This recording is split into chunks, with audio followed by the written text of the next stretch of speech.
আমি প্ৰথম শিৱসাগৰৰ গৌৰৱ পথ মানে আজি আমি প্ৰথম শিৱসাগৰৰ গৌৰৱ পথটোৰ আধাৰশিলা স্থাপন কৰিলোঁ। গৌৰৱ পথটো আমাৰ মুক্তিনাথ দলৰ পৰা মুক্তিনাথ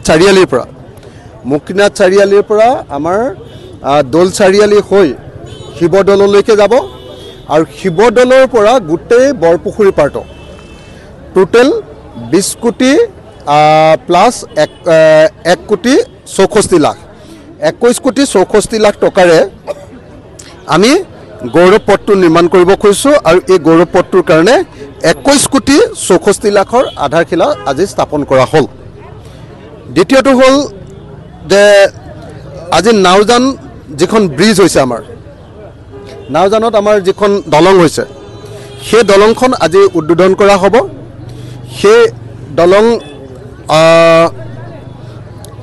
নাওজান ব্ৰিজৰ পাণবেচাত যিখন নাওজান ব্ৰিজ হ'ব তাৰ উদ্বোধনী অনুষ্ঠান আছে। তাৰপিছত আকৌ হাৰমতিগড়ত আমাৰ যিখন ডাঙৰ ব্ৰিজ হ'ল কি কয় আপোনাৰ দিখৌৰ ওপৰত যিখন দলং হ'ল সেই দলংখনো আজি উদ্বোধন হ'ব। সেইটো বোধহয় 18 কোটি টকাৰ আছিলে।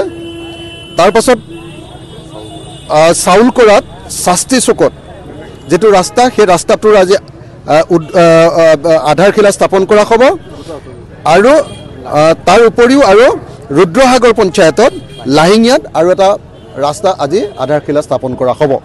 সৰ্বমুঠ আজিৰ দিনটোত এখন 18 কোটি টকাৰ দলং সেই দলংখনৰ উদ্বোধন কৰা হ'ব। এখন 18 কোটি টকাৰ দলঙৰ আধাৰশিলা স্থাপন কৰা হ'ব। এই 21 কোটি 64 লাখ টকাৰ গৌৰৱ পথটোৰ আধাৰশিলা স্থাপন কৰা হ'ল আৰু দুটা ৰাস্তাৰ আজি আধাৰশিলা স্থাপন কৰা হ'ব। আজি শিৱসাগৰ নগৰৰ এই আধাৰশিলাখিনি স্থাপন কৰা হৈছে। মই আপোনালোকৰ জৰিয়তে অসমৰ মুখ্যমন্ত্ৰী ডাঙৰীয়াক অনুৰোধ জনাব খোজোঁ যে আমাৰ শিৱসাগৰৰ আটাইতকৈ ডাঙৰ অভাৱটো হৈছে শিৱসাগৰ নগৰৰ ঠেক ৰাস্তাবিলাক আৰু ড্ৰেইনৰ অভাৱ। আপোনালোকে সকলোৱে জানে যে শিৱসাগৰ এখন ঐতিহাসিক ঠাই, কিন্তু শিৱসাগৰ টাউনৰ ৰাস্তা পদূলিবিলাক একেবাৰে সৰু নগৰ এখনৰ নিচিনা ঠেক ঠক। সেইকাৰণে আমি ডিপাৰ্টমেণ্টৰ জৰিয়তে 108 কোটি টকাৰ এটা প্ৰজেক্ট কনচেপ্ট পেপাৰ বনাই অসমৰ মুখ্যমন্ত্ৰী ডাঙৰীয়াৰ হাতত ইতিমধ্যে মৌখিকভাৱে কথাখিনি কৈছোঁ আৰু মুখ্যমন্ত্ৰী ডাঙৰীয়াৰ হাতত আমি জমা দিম যে গোটেই শিৱসাগৰ নগৰৰ ৰাস্তা পদূলিখিনি বহল কৰিব, শিৱসাগৰ নগৰৰ ড্ৰেইনেজখিনি নতুনকৈ নিৰ্মাণ কৰিব আৰু শিৱসাগৰ নগৰৰ সৌন্দৰ্য বৰ্ধনৰ কাৰণে 108 কোটি টকাৰ এটা প্ৰজেক্ট আমি অসমৰ মুখ্যমন্ত্ৰী ডাঙৰীয়াক এখন কনচেপ্ট পেপাৰ আকাৰত কাইলৈ পৰহিলৈ দাখিল কৰিম। আৰু অসমৰ মুখ্যমন্ত্ৰী ডাঙৰীয়াক আমি অনুৰোধ জনাইছোঁ যে অহা ফেব্ৰুৱাৰী মাহত বা মাৰ্চ মাহত আমাৰ শিৱসাগৰত যিখন কেবিনেট বৈঠক অনুষ্ঠিত হ'ব, ইতিমধ্যে মুখ্যমন্ত্ৰী ডাঙৰীয়াই মোক কথা দিছে যে কেবিনেট বৈঠক অতি সোনকালে শিৱসাগৰত হ'ব। সেই কেবিনেট বৈঠকতে যাতে আমাৰ শিৱসাগৰ নগৰৰ এই ৰাস্তা পদূলিৰ 108 কোটি টকাৰ প্ৰজেক্টটো যাতে চেংচন কৰি দিয়ে, তাৰ কাৰণে মই মুখ্যমন্ত্ৰী মহোদয়ক অনুৰোধ জনাইছোঁ। ইতিমধ্যে মুখ্যমন্ত্ৰী মহোদয়ে আমাৰ শিৱসাগৰ নগৰৰ চাৰ্কিট হাউচটো দিছে। ইতিমধ্যে আপোনালোকে সকলোৱে জানে যে আমাৰ শিৱসাগৰ নগৰৰ পানী যোগান আৰ্বান ৱাটাৰ ছাপ্লাই স্কিমটোৰ কাৰণে 55 কোটি 10 লাখ টকা যোৱা 1 জানুৱাৰী তাৰিখৰ দিনা তেখেতে চেংচন কৰি দিছে। গতিকে তেখেতক ধন্যবাদ জনাইছোঁ। আৰু আপোনালোকে নিশ্চয় এইটো কথাও জানে যে যোৱা 1 জানুৱাৰী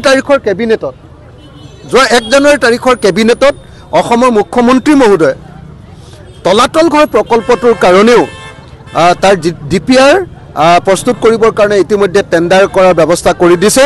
গতিকে এইকেইটা ডাঙৰ উপহাৰ আমাৰ শিৱসাগৰবাসী ৰাইজক দিছে। গতিকে মুখ্যমন্ত্ৰী ডাঙৰীয়াক ডেফিনেটলি মই শিৱসাগৰৰ সমষ্টিৰ বিধায়ক হিচাপে ধন্যবাদ জনাইছোঁ।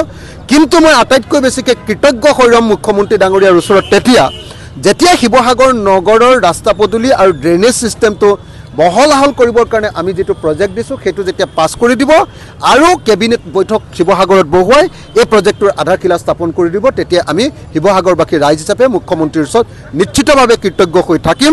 মই এটা কথা স্পষ্ট কৰি দিওঁ যে মই বিৰোধী বিধায়ক হৈও শিৱসাগৰ সমষ্টিৰ উন্নয়নৰ কাৰণে মুখ্যমন্ত্ৰীক মই এই প্ৰশ্নবিলাক প্ৰস্তাৱ আকাৰে বাৰম্বাৰ উত্থাপন কৰি আছোঁ আৰু মুখ্যমন্ত্ৰীয়েও সময়ে সময়ে সন্মান প্ৰদৰ্শন কৰি আহিছে গতিকে তেখেতক মই নিশ্চিতভাৱে শিৱসাগৰ সমষ্টিৰ বিধায়ক হিচাপে ধন্যবাদ জ্ঞাপন কৰিছোঁ